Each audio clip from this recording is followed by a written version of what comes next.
Hello, everyone.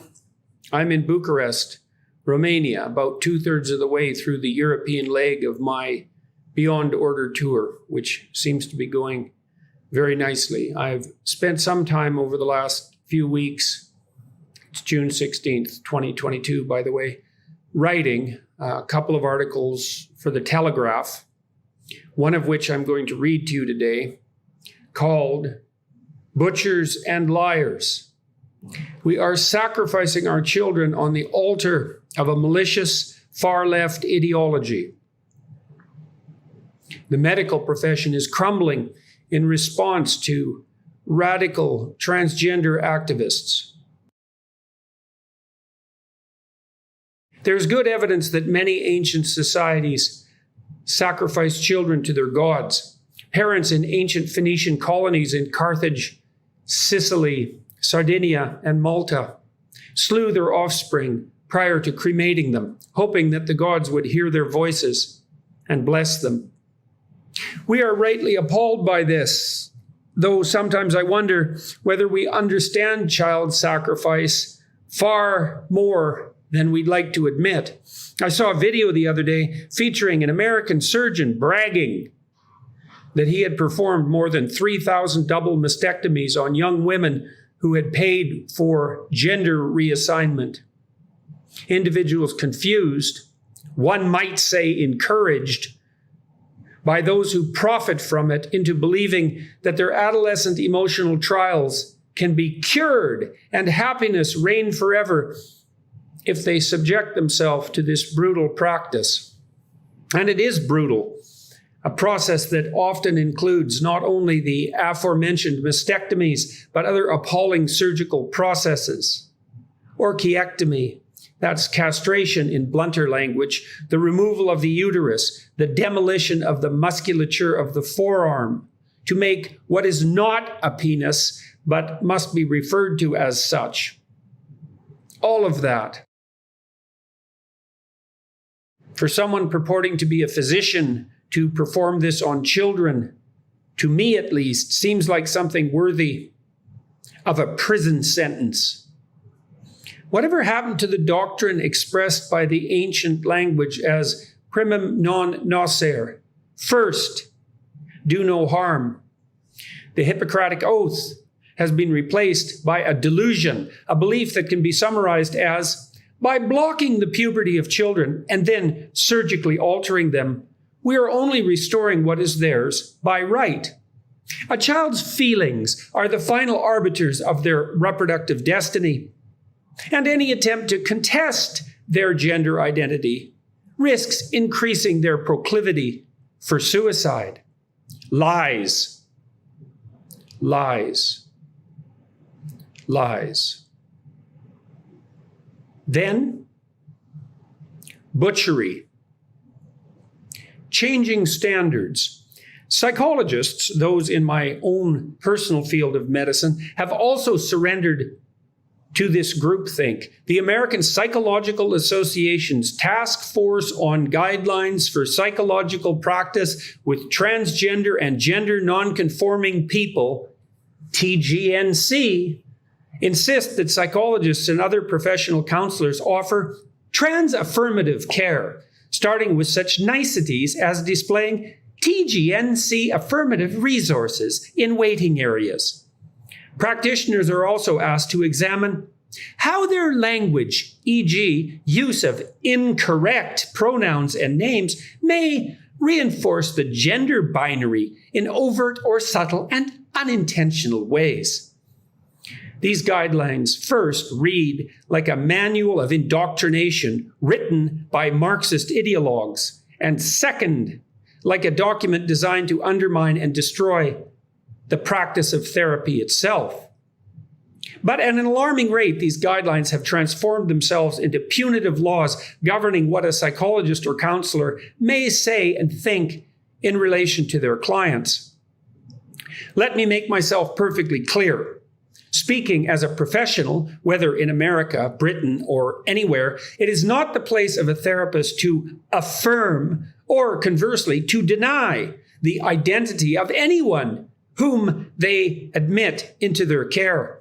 People come to see a therapist often after long and painful deliberation because they are suffering, confused, or both. The job of that therapist is to listen, to question, and to proceed with due caution, neither providing cheap advice and thereby stealing their clients' successes or heaping failure upon them, nor assuming special knowledge of the proper outcome for a given individual. There is simply no way I would ever tell a 15-year-old adolescent that she is absolutely correct if sometimes she feels more masculine than feminine, however that feeling might emerge, and that if she feels that surgery is the answer, then recommend hormones that day. I would instead spend many weeks, even perhaps many months or years, listening to her unwrap her story, using caution as my watchword, and help her to come to some thorough and well-developed understanding of both her autobiographical history and her destiny. That is not affirmation, and neither is it denial. How could I possibly dare to do either when someone has come to me because they are mixed up and desperate, a state of twinned experience indicating a profound confusion about identity itself? Radical new guidelines. I am focusing on the American Psychological Association, APA, because it is the body charged with establishing the norms and ideals for clinical practice in the most populous democracy on earth. Principles that will and are spread around the West more broadly, including in Britain. Some of their guidelines are appalling enough to deserve dissection. Guideline 1. Psychologists understand that gender is a non-binary construct that allows for a range of gender identities and that a person's gender identity may not align with sex assigned at birth. I don't understand this radical postmodern definition of gender, one that rests on a person's deeply felt or inherent sense of being one sex over another, regardless of biology. Psychologically, it is indisputably the case that a non-trivial proportion of males have a feminine temperament, which essentially means that they experience higher levels of negative emotion, such as anxiety and the analogs of pain, grief, frustration, disappointment, depression, and are more agreeable, compassionate, polite than typical males. And equally true that a non-trivial proportion of females have a masculine temperament. But this does not change how, objectively, professionals should measure a person's gender. Psychologists once cared if measurement followed standard practices of validity and reliability. Try reading, for example, a document published by the APA itself in 2014, where you will learn that a psychologist worthy of his salt is obliged to utilize constructs, i.e., terms such as gender, in a technically appropriate manner. This means at the very least that fundamental attributes must be measurable and measured properly. But all that goes out the window when we're discussing the magic of gender now, which is entirely subjectively defined, even though that insistence indubitably contravenes the earlier standards. But feelings über alles, folks, and it's no joke, particularly if you're 15 and have undergone surgery that makes you incapable of reproducing, often to foster someone else's sense of moral superiority or sense of self-attributed compassion, a word that increasingly makes me shudder when I encounter it. New doctrines. Psychologists are also now adopting the simple-minded and anything but revolutionary doctrine of intersectionality without question. And what is that doctrine? Nothing more than the claim that human beings are characterized by identities that span multiple dimensions. Any given person has a race, ethnicity, sex, temperament, 5 dimensions there alone, intelligence level, etc. We've known that forever. It's only became a hot cultural item since fools noted the obvious fact that minority status might be additive or multiplicative. I hate to even point out, given that anyone with any sense whatsoever also knew, without any statistical training, that it was possible to be of Latino extraction, say, or even Latin X, to use that absurd, demeaning, and patronizing term, and female simultaneously. One cannot question this, however, without fear of being ostracized by one's colleagues. Note the chilling wording of Guideline 7. Psychologists understand the need to promote social change that reduces the negative effects of stigma on the health and well-being of TGNC people. In summary, if you're not an activist and one of our activists, then you better be watching over your shoulder. So what should govern my behavior as a therapist and your expectations as a client? The answer to that is whatever the activists deem a priority at their whim. And remember that in court, folks. Active malevolence. I'm increasingly ashamed to be a clinical psychologist, given the utter cowardice, spinelessness, and apathy that characterizes many colleagues, and even more so my professional associations. At least in 20 years, when we all come to regret this terrible social experiment, I may be able to say, I said no when they all came to insist that we participate in the sacrifice of our children. Other countries, and Britain in particular, must not make the same mistakes as in the US and elsewhere. I cannot consent to what we are doing.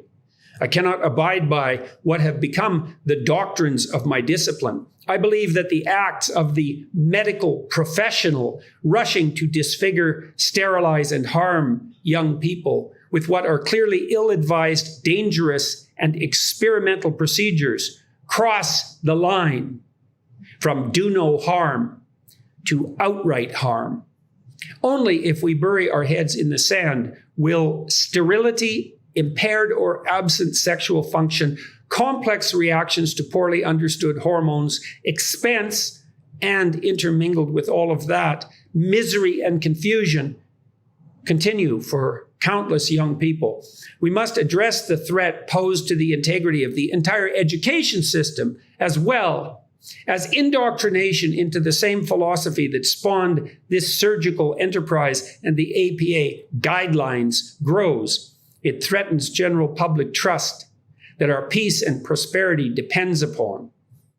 And, by the way, it will most definitely be the case that a disproportionate number of children freed from their hypothetical gender confusion would have grown up to be physically intact and fully functional gay adults. Need I point out that this unpalatable fact makes a mockery of any claim that the extended alphabet world of the LGBTQ plus coterie in any sense constitutes a homogeneous and unified community. We have crossed the line from ideological possession to active malevolence, and we are multiplying our sin. There's an intersection for you, by attributing our appalling actions to compassion. Heaven help us. Truly.